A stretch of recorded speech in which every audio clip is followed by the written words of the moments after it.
They're not happy about it by any stretch of the imagination. They find a way to put it aside and continue to play their game. Can he put it aside? Let's find out. And when all else fails as a defender, when you're not there in the coverage, your best friend is exactly what we saw there. A big play shot taken by the offense. Unfortunately, it ended in a big drop. And he checks this one down to Williams. And he'll get it up near the 35, right at the 34 here. So many times you hear today's NFL described as a space game. Get your best players into space with the football in their hands.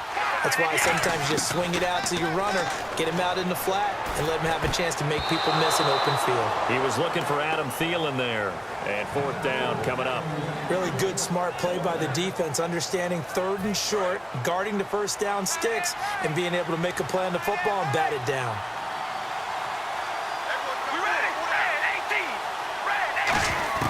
Here we go on fourth down with Carr. And finding Fedorowicz. And he's got the first down yardage before being taken down at midfield. Give him 16 yards on the play. And on fourth down, they're able to convert and move the sticks. All right, here we go. Red 18. Red 18.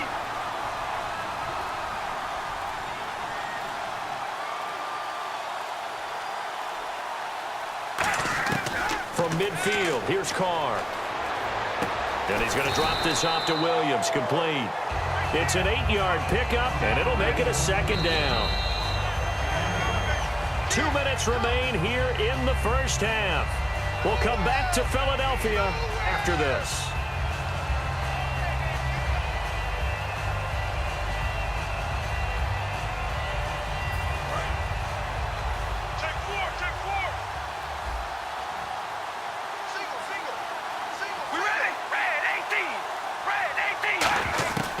Again, it's Carr. Throwing for his running back, and he's got him complete. 7 yards there, good enough to move the sticks. Looked like a pretty good, safe play right there. No, he's had trouble with the interceptions in this game there. Hits his guy out in the flat. Yeah, so many times we hear quarterbacks and offensive coordinators talk about in your progressions, you're either throwing the touchdown or you're throwing the check down. But earlier in the game, it was touchdown or interception. Now he got to the check down, a nice safe throw, and a good one. That was a nicely run slant route, and what the receiver's trying to do is make the defender think he's going upfield for a deeper route, and then breaks it off, usually after about 3 to 4 steps, and cuts towards the middle of the field. And now what he's trying to do is use his body to keep the defender away from the football and get the quarterback a really nice target.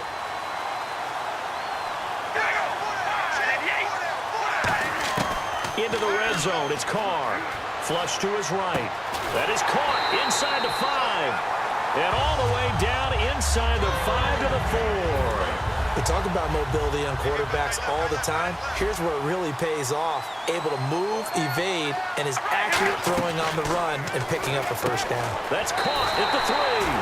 And he is into the end zone for a Cowboy touchdown. C.J. Fedorowicz from 4 yards out. And the Cowboys have cut it to within a score. And his kick is good.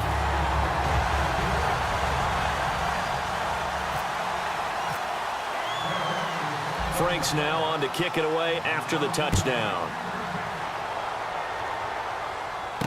This will be fielded at the 6. And a good return as he'll be stopped just shy of the 30-yard line. And now out come the Patriots. And they had 3 points last time, but they didn't want 3 points because they were well within range of scoring a touchdown. We'll see if they can do better now. I'm with you on that one. Let's just go ahead and be frank about the whole thing. The only one happy about the 3-point kicker. Exactly. He put it through the post. That's going to help him in contract time. But that offense, they're thinking, let's get in the end zone this time. I don't know if that helped him in contract time. You could have kicked that one through. I don't know about that. Toe bash. I don't know about that. Super toe. Stewart is the lone setback.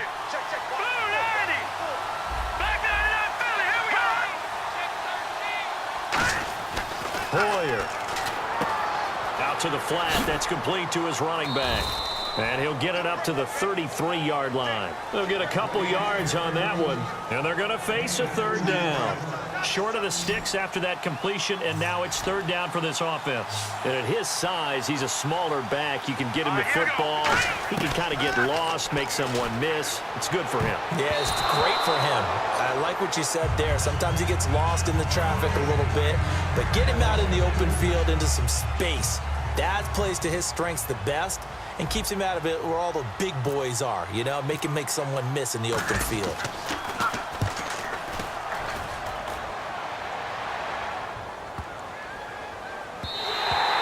This is going to hit the goal line and continue on into the end zone for a touchback. The offense for the Cowboys now working their way back onto the field. And the ball backed way up, so thinking with this amount of time on the clock, probably just sit on it, and we'll see these two teams go to the lockers. Yeah, I don't think you want to overthink it in this situation. Either side of the ball. Just go ahead and finish up the half and get on out and talk about it. Now hold everything here. We're going to get a timeout by the offense. It's just their first, so they'll have 2 remaining here before we get to halftime.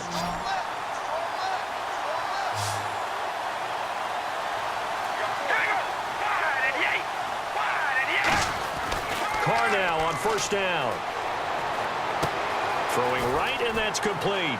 And he's able to get this one down to the 40-yard line. Now whistles come in. We're going to get a timeout here by the offense. So that means they're down to 1 remaining here as we head toward halftime.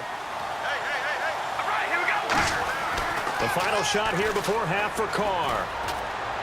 To the sideline, and oh, a nice catch there. Made sure the feet were inbounds, and they were. I do have to admit, I like it when it all comes together. When the top part, catching the football, right, whether you're catching it with your hands or cradling it, comes together with the legs, in this case the feet, doing a little toe tap to stay in bounds and complete the catch. Jeez, don't you at least want your guys to get a drink of water? Probably pretty thirsty. Whatever, your wish, our command. Third quarter now.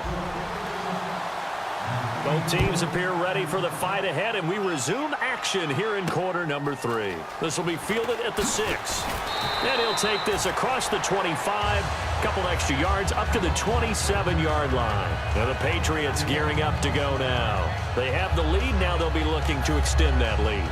And this is where I enjoy talking about one of my favorite subjects, tendency breakers, or counters as I also like to call them.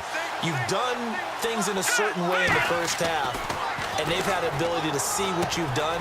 They're going to make their adjustments. So guess what?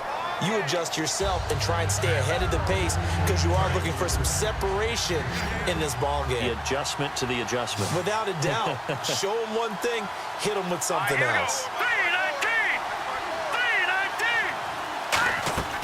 Here's Hoyer. And he slings one that's incomplete. The tight end Cameron Brate was the target. And it's third down. And the offense looking to pick up the first down after the second down incompletion. They come out here in the I. They'll try and run it. Here's Stewart. And he's got the first down as he's up to the 45-yard line. 8 yards on the pickup there, and it moves the sticks. So they pick up the first down after the run, and now they approach for the fresh set. Now Hoyer. And right side caught Hogan. And he'll get it out a couple yards shy of midfield at the 48. It'll be a gain of 4. And that'll make it a second down. 6 yards here to go for the offense on second down.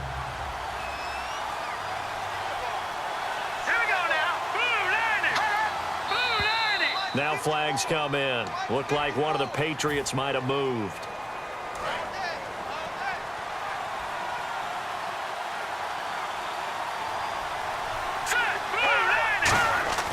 Back to throw here.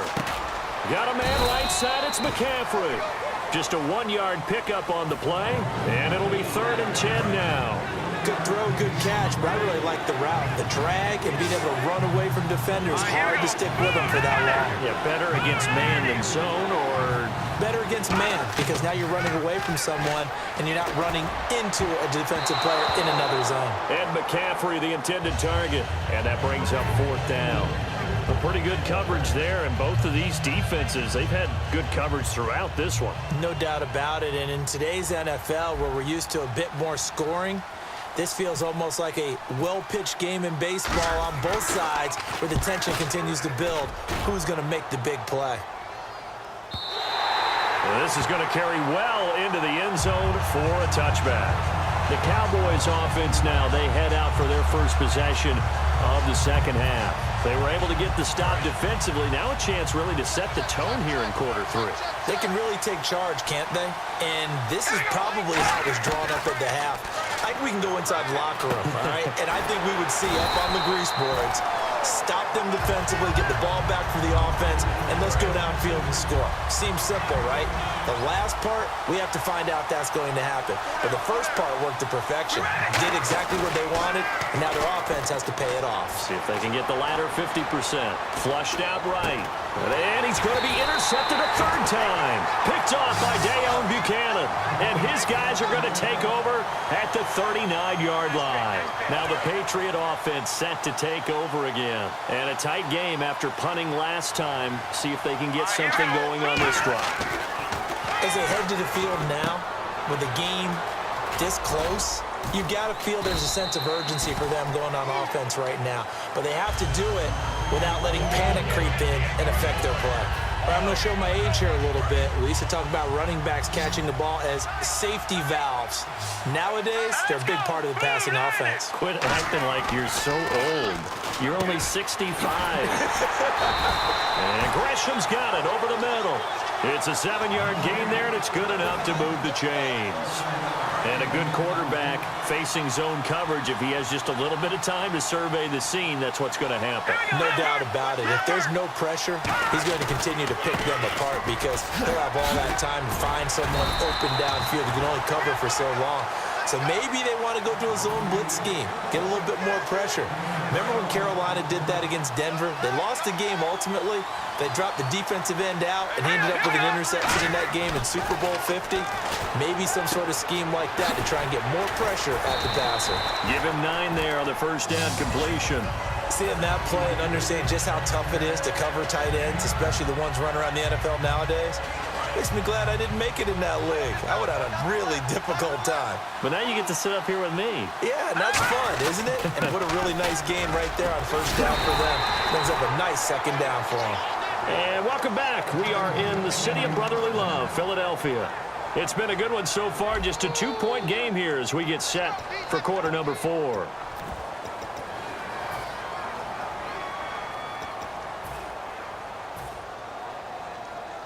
And a new set of downs here after picking up the first on the ground.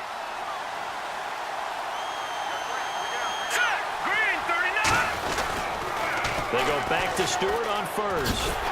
They're able to get a couple here, but won't get across the plane as they stop him right around the 1. And in this situation with a lead fourth quarter, they're liking keeping the ball on the ground, I'm sure. That's just smart football, but you know the defense has to know it as well. They've got to stop them here. So now we're going to see that loading the box in a big way. 6, 7, 8, 9. And he is in. Touchdown, New England. Jonathan Stewart punching it in from a yard away. And the Patriots add on to their lead. And there you go. Nothing really too complex. Block, keep your assignments. Let them run it in. They did it. Fundamental football. Good blocking, beats good tackling on that play. End result, touchdown. The kicking unit out for the Patriots as they send this one away. This one fielded at the 5. And he'll take it past the 25 and up to the 28-yard line. Now the Cowboys offense heads back onto the field. And following the interception, we'll see what they can put together on this drive. I can hear my old college coach right now. He always used to tell us before every game, the team making the fewest mistakes will win. What they're hoping is that last mistake is their only one of the game. Coaches, that's all they talk about, turnovers, right? Minimizing those and maximizing